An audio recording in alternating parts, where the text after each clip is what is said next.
Sir, काही दिवसांपासून एक खूप महत्त्वाचा शब्द प्रत्येक शेतकऱ्याच्या कानावर पडतो आहे, तो म्हणजे ॲग्रीस्टॅक. त्या ॲग्रीस्टॅकच्या संदर्भात तुम्ही आम्हाला थोडी डिटेल्ड माहिती देऊ शकता की एक्झॅक्टली काय आहे ॲग्रीस्टॅक आणि शेतकऱ्यांना तो कसा बेनिफिशियल राहणार आहे? आपल्याला आधार कार्ड माहित आहे? येस. भारतात जन्मणाऱ्या प्रत्येक व्यक्तीला आपण एक नंबर दिलेला आहे, 10 आकडी. बरोबर. त्याला आधार नंबर आहे.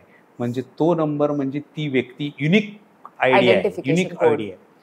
हा युनिक आयडीचा कन्सेप्ट इतका सक्सेसफुल झाला. आज आपल्याला माहिती आहे जगाच्या पाठीवर दुसऱ्या कुठल्याच देशात एवढ्या मोठ्या प्रमाणावर युनिक आयडी प्रत्येक नागरिकाला दिलेला एकही देश नाही आहे. आणि त्याचे फायदे आपण बघतोय. UPI असेल, हे वेगवेगळ्या माध्यमातून योजनेशी त्याला कनेक्ट करता येतं आणि शेतकऱ्यांना, आपल्या या नागरिकांना आपण शासनाला कनेक्ट ठेवता येतं. सेम कन्सेप्ट या ॲग्रीस्टॅक प्रकल्पामध्ये आलेला आहे. याच्यामध्ये काय आहे की मी एक शेतकरी आहे. माझी शेती सिन्नर तालुक्यातल्या दापूरला 2 एकर आहे, दोडीला माझी 2 एकर आहे आणि मुळेगावच्या तिथं माझी 2 एकर आहे. अशी वेगवेगळ्या ठिकाणी माझी शेती आहे, पण मी शेतकरी एक आहे. तर मी हा शेतकरी म्हणून पहिल्यांदा मी खातेदार, जो आपण 7/12 माझ्या नावाने निघतो, तर मला शेतकरी म्हणून माझा एक युनिक आयडी असेल. त्या युनिक आयडीला माझी जिथं जिथं शेती आहे त्या शेतीला पण मग एक आयडी देणार मी. म्हणजे माझी मुळेगावची एक शेती, दापूरची एक शेती, दोडीची एक शेती, या प्रत्येकाला आयडी देणार आणि माझ्या ह्या आयडीला माझी जिथं जिथं शेती आहे त्याचा मी कनेक्ट करणार. म्हणजे माझा तो नंबर टाकला की माझ्या ह्या 4-5 ठिकाणी जिथं कुठे शेती आहे तिथं मला हे कळणार. हे म्हणजे फार्मर आयडी, फार्म आयडी. आणि मग त्याच्याही पुढं जाऊन मग असं आहे की हे जेव्हा मला तयार होईल त्यावेळेस मी शेतकऱ्यांना एक प्लॅटफॉर्म देणार. आणि त्याला मी म्हणणार, तू तुझ्या आयडीवरनं तू तुझ्या शेतामध्ये काय पिकवतोय त्याची तू फक्त नोंद करत जा. आणि ही नोंद केल्यानंतर रिअल टाइम डाटा मिळेल. आणि हा रिअल टाइम डाटा काय आज कळत नाही की आज नाशिक जिल्ह्यामध्ये टोमॅटो किती शेतकरी घेत आहेत, किती एकरावर घेत आहे, त्याचा तो टोमॅटो कधी मार्केटला येतोय आणि तो कधी त्याचं हे होतंय, आणि दुसऱ्या बाजूला डिमांड काय आहे. म्हणजे हा गॅप कुठंतरी, डिमांड आणि सप्लाय हा गॅप आपल्याला बॅक करता येईल. कारण बिकॉज ऑफ आपल्याला त्याची माहितीच माहिती नाहीये कुठून घेतल्याला. जर ह्या सगळ्या शेतकऱ्यांनी जर ही माहिती भरली तर आपल्याला शेतकऱ्याला अशी एक सिच्युएशन आपल्याला माहिती सांगता येऊ शकते. आज नाशिक जिल्ह्यामध्ये ॲज ऑन टुडे 20,000 शेतकऱ्यांकडं टोमॅटोचं पीक आहे. हे ह्यांनी या वेळेस लावलेलं आहे.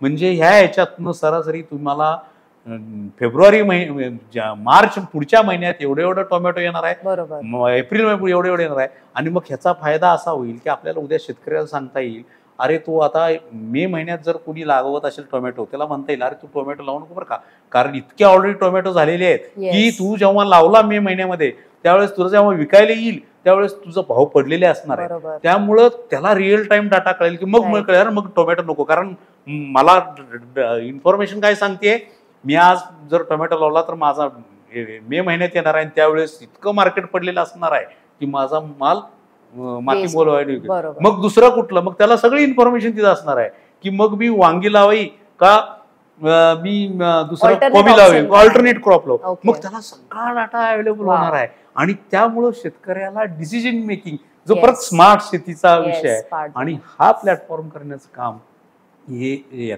आणखी पुढे जाऊन मला पीक विमा काढायचा आहे.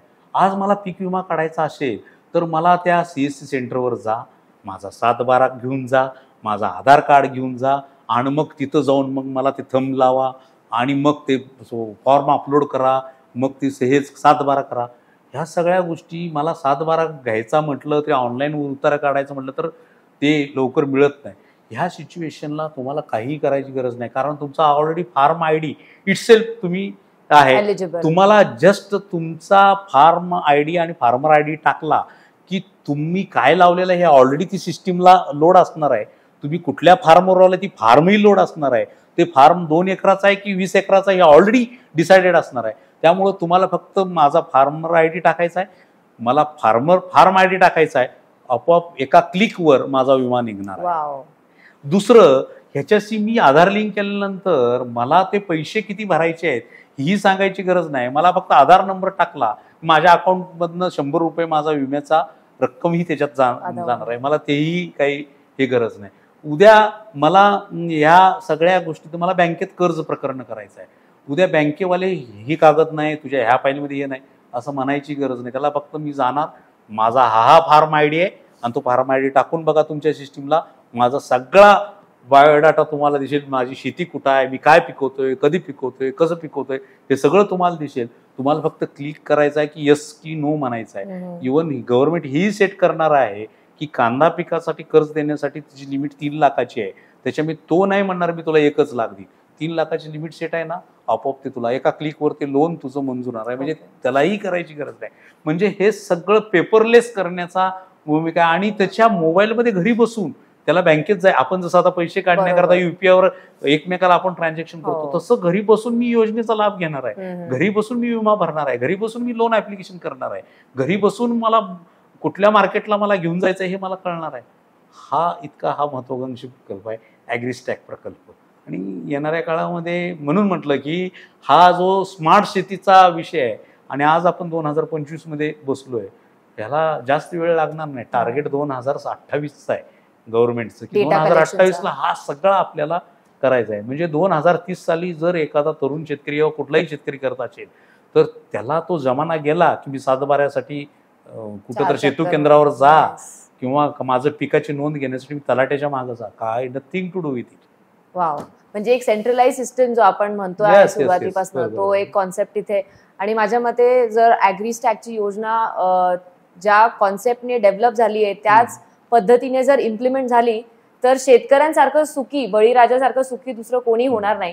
कारण की जे अनेक वर्षांपासून शेतकऱ्यांची मागणी आहे की आमच्या पिकाला हमी भाव मिळायला हवा किंवा आम्हाला जो लॉसेस होता ते शासनाने बेअर करायला हवे, ह्या गोष्टी कुठे ना कुठे बंद होऊन जातील. कारण की त्यांना एक टार्गेट राहील भविष्यात की मी हे पीक घेतलं तर मला एवढं आउटपुट मिळू शकतं, एवढे पैसे मिळू शकतात आणि निश्चित पद्धतीने त्या पद्धतीने लागवड सुद्धा केली जाईल.